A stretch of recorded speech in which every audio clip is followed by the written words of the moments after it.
Marilah kita berdoa, kasih karunia dan damai sejahtera dari Allah Bapa dan dari anaknya Tuhan Yesus Kristus menyertai kamu sekalian. Amin.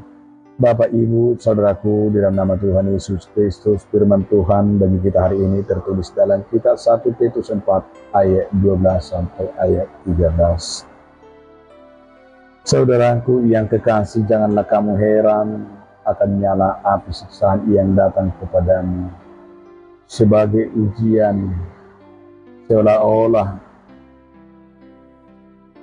ada sesuatu yang luar biasa yang terjadi atas kamu. Sebaliknya, sukacita sesuai dengan bagian yang kamu dapat dalam penderitaan Kristus, supaya kamu juga beroleh bergembira dan bersukacita pada waktu menyatakan kemuliaannya.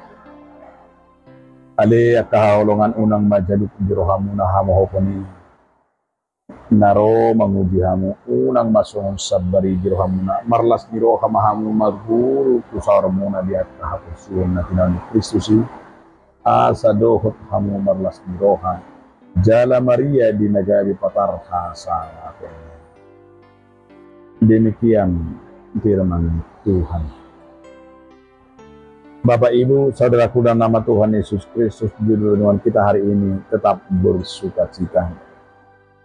Sebagai orang percaya, kita tidak dapat dijanjikan hidup yang mudah atau yang bebas dari masalah atau hidup gampang. Tetapi justru sebaliknya, Tuhan mengingatkan kita untuk tidak terkejut ketika mengalami penderitaan, ketika kita mengalami kesulitan, karena penderitaan itu adalah bagian dari perjalanan iman kita. Yang menguatkan kita, janji bahwa kita yaitu dalam penderitaan Kristus, kita tidak sendiri. Ingatlah, Tuhan berjalan bersama kita, bahkan dalam penderitaan itu kita diajak untuk bersukacita.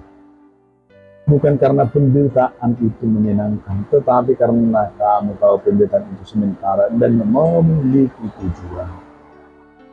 Sukacita itu datang dari pengharapan akan hari Tuhan. Saat Kristus dinyatakan dengan kemuliaannya, kita akan bersukacita selamanya. Ini yang mau disampaikan oleh firman, realita penderitaan dalam kehidupan Kristen. Sebagai orang percaya, kita tidak lepas dari penderitaan dan tantangan. Kadang kita merasa heran, mengapa aku harus mengalami ini? Bahkan bisa merasa seperti yang sangat aneh dan berat. Namun firman Tuhan mengingatkan kita bahwa penderitaan bukan tanda bahwa kita ditinggalkan Tuhan, tetapi bagian dari proses hidup dalam Kristus. Jangan terkejut dengan penderitaan. Itu sebabnya Petrus menyatakan, jangan heran jika sengsara menimpa engkau sebagai pencobaan.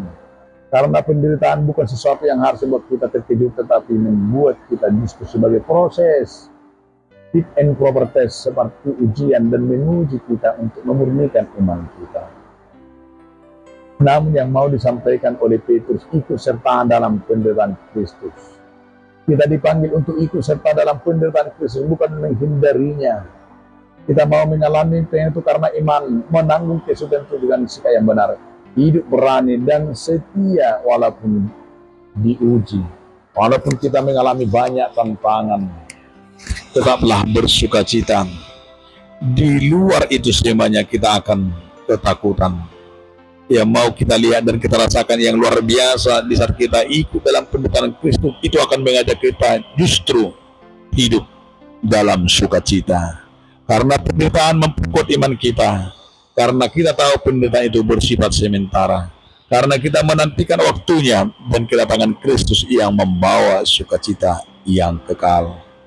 Sukacita dalam penderitaan menjadi kunci iman Kristen yang sejati.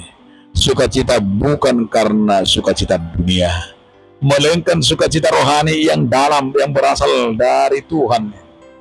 Maka kita mau diajak saudara-saudaraku, mari kita belajar untuk tidak terkejut atau putus asa ketika menghadapi penderitaan. Tetapi marilah kita ikut serta dalam penderitaan Kristus dengan sikap bersukacita, karena sukacita itu adalah bagian tanda iman yang hidup dan berpengharapan.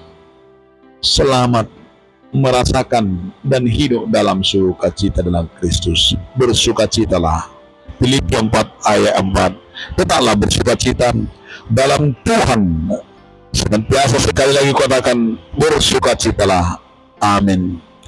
Ya Tuhan, ajarkanlah kami untuk tetap bersukacita dalam segala keadaan, terutama ketika kami menghadapi penderitaan dan tantangan. Amin.